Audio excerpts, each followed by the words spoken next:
சட்டமன்ற தேர்தலுக்கு 9 மாத கால அவகாசம் இருந்தாலும் அரசியல் களத்தில் அனல் பறக்க தொடங்கியிருக்கிறது. குறிப்பாக 2021 சட்டமன்ற தேர்தலை போல் அல்லாமல் திமுக கூட்டணி கட்சிகள் கூடுதல் சீட்டுகளை கேட்டு பெற முனைப்பு காட்டி வருகின்றன. அந்த வகையில் 2026 தேர்தல் நிலைப்பாடு குறித்து பேசிய விசிக துணை பொதுச் செயலாளர் வன்னியரசு தேர்தல் கணக்கு பற்றியும் எத்தனை தொகுதிகள் கேட்கப்படும் என்பது பற்றியும் விளக்கியுள்ளார். இதற்கு திமுக தரப்பு பதில் என்ன, நடப்பவை குறித்து விரிவாக பார்க்கலாம்.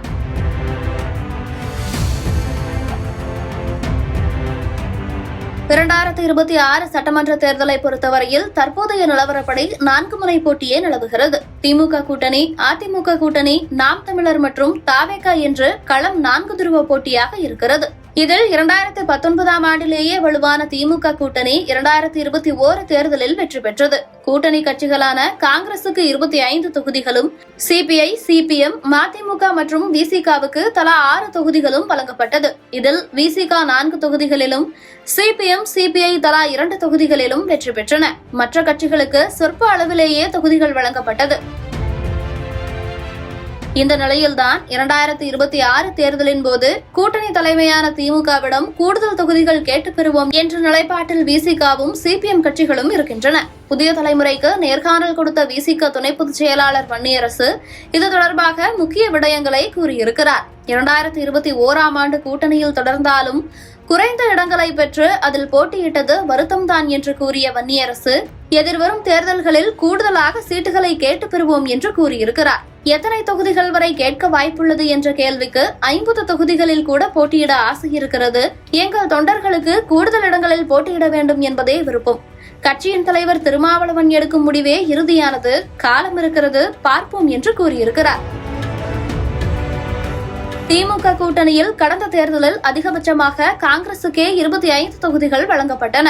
விசிக, சிபிஎம் உள்ளிட்ட கட்சிகளும் கூடுதல் சீட்டுகளை கேட்போம் என்பதால் இதை திமுக எப்படி சமாளிக்கும், என்ன கணக்கு என்று திமுக செய்தி தொடர்பு செயலாளர் கான்ஸ்டன்டைன் ரவீந்திரனிடம் பேசினோம். அப்போது மார்க்சிஸ்ட் கம்யூனிஸ்ட் கட்சியோ அல்லது விடுதலை சிறுத்தைகள் கட்சியோ அல்லது எங்கள் கூட்டணியிலே இருக்கக்கூடிய ஏனைய இயக்கங்களோ தங்களுக்கு கூடுதல் சீட்டு வேண்டும் என்று கேட்பதற்கு அவர்களுக்கு உரிமை இருக்கிறது.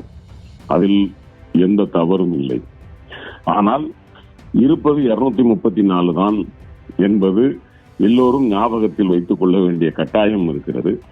எனவே 21 26க்கு அவர்களுக்கு எப்படி நாமும் கூட்டி போட்டியிட வேண்டும் என்ற ஆசை இருக்கிறதோ அதே போல திராவிட முன்னேற்ற கழகத்தினுடைய கழக உடன்பிறப்புகளுக்கும் அதே போன்ற ஒரு ஆசை இருக்கும். எனவே இதை புரிந்து கொள்ளுகிற தலைவர்கள் தான் நமது கூட்டணி கட்சியிலே இருக்கக்கூடிய தலைவர்கள். காங்கிரஸோ அல்லது மார்க்சிஸ்ட் கம்யூனிஸ்ட் கட்சியோ அல்லது இந்திய கம்யூனிஸ்ட் கட்சியோ அல்லது விடுதலை சிறுத்தைகள் கட்சியோ மதிமுக உட்பட அனைத்து கட்சி தலைவர்களுக்கும் அது தெரிந்ததுதான். எங்களை பொறுத்த வரைக்கும் நாங்கள் கூடுதலாக போட்டியிட வேண்டும் என்று அவர்கள் கேட்பது 2 அர்த்தங்களோடு இருக்கலாம். ஒன்று, உள்ளபடியே கூடுதலாக வேண்டும் என்பதாகவும் இருக்கலாம். இன்னொன்று, இருப்பதை குறைத்து விட வேண்டாம் என்பதாகவும் இருக்கலாம். எதுவாக இருக்கிறது என்பதை கட்சி தலைவர்கள் உட்கார்ந்து கூட்டணி பற்றி முடிவெடுக்கிற போது அவர்கள் முடிவெடுப்பார்கள். நல்ல முடிவாக இருக்கும். கூட்டணி இணைந்தே போட்டியிடுவோம். 26ல் மீண்டும் ஒரு வெற்றியை நாங்கள் பதிவு செய்வோம். சார், இதுல 2019 இருந்து தொடர்ச்சியான ஒரு வெற்றியை தான் பதிவு செஞ்சுட்டு வராங்க. 21 தேர்தலை பார்க்கும்போது அதிகபட்சமா காங்கிரஸுக்கு தான் 25 தொகுதிகள் கொடுக்கப்படுது. மற்ற விசிக, மதிமுக, சிபிஐ, சிபிஎம் எல்லாத்துக்குமே 6 தொகுதிகள் தான் கொடுக்கப்படுது. இதுல விசிக 4 தொகுதிகளில் வெற்றி பெறாங்க. ஸோ அதனால அவங்க எந்த அளவுக்கு காங்கிரஸுக்கு ஒரு செல்வாக்கு இருக்கோ அந்த அளவுக்கு எங்களுக்குமே ஒரு செல்வாக்கு இருக்கு, ஒரு நல்ல ஒரு வளர்ச்சி இருக்கு, எங்க தொண்டர்கள் விருப்பப்படுறாங்க அப்படின்னு சொல்றாங்க. அது இப்போ காங்கிரஸுக்கு ஈடா விசிகாவுக்கும் அத்தனை இடங்கள் கொடுக்க அப்படி கேட்டாங்கன்னா கொடுக்க வாய்ப்பு இருக்காங்க சார்? அதாவது காங்கிரஸை நீங்க தமிழ்நாட்டிற்குள் மட்டும் வைத்து பார்க்க முடியுமா என்ற கேள்வி இருக்கிறது. கண்டிப்பா தேசிய, அது ஒரு தேசிய அளவிலான கட்சி. நாம் அவர்களுக்கு 2 ஆட்சிகள் இருக்கிறது. கூட்டாட்சி தத்துவம். ஒன்று மாநிலத்தில், இன்னொன்று ஒன்றியத்தில். ஒன்றியத்தில் நமது கூட்டணியில் அவர்கள் பெரிய கட்சி, அவர்கள் தான் தலைமையில் தான் ஆட்சி அமைக்க முடியும். எனவே அவர்களுக்கு என்று ஒரு மரியாதை தேசிய அளவில் இருக்கிறது. காங்கிரஸை நாம் குறைப்பது என்பது பாரதிய ஜனதா கட்சிக்கு மரியாதை கொடுப்பதை போல் ஆகிவிடும். எனவே அதன் பார்வையை விடுதலை சிறுத்தைகளை நோக்கி நாம் வைக்க முடியுமா என்றால் அது $1 மில்லியன் கொஸ்டின். அது தனியாக ஒரு பார்வை பார்க்க வேண்டும் என்பதை அண்ணன் திருமாவே ஒத்துக்கொள்வார். எனவே நாம் நமக்குள் அப்படி ஒன்றும் பார்க்க வேண்டிய அவசியம் இல்லை. இருப்பதை அவரவர் கேட்டாற்போல் 26 ஒருவேளை கூடுதலோ குறைவோ அல்லது அதே தொகுதியோ என்பதை தலைவர்கள் உட்கார்ந்து முடிவெடுத்து, நமக்கு இன்றைக்கு இருப்பது இடங்களில் வெற்றி அல்ல, ஒரு இனத்தின் வெற்றிக்கான போராட்டம் இது என்பதை அண்ணன் திருமாவளவன் அன்றைக்கு திருச்சியில் கூட அதை சொல்லி இருக்கிறார். இது ஒரு இன யுத்தம் என்பது.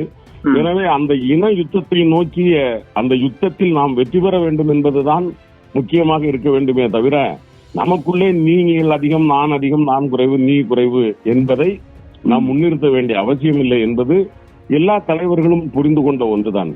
எனவே அவர்கள் கேட்பதை நாம் தவறாக எடுத்துக்கொள்ள வேண்டிய அவசியம் இல்லை.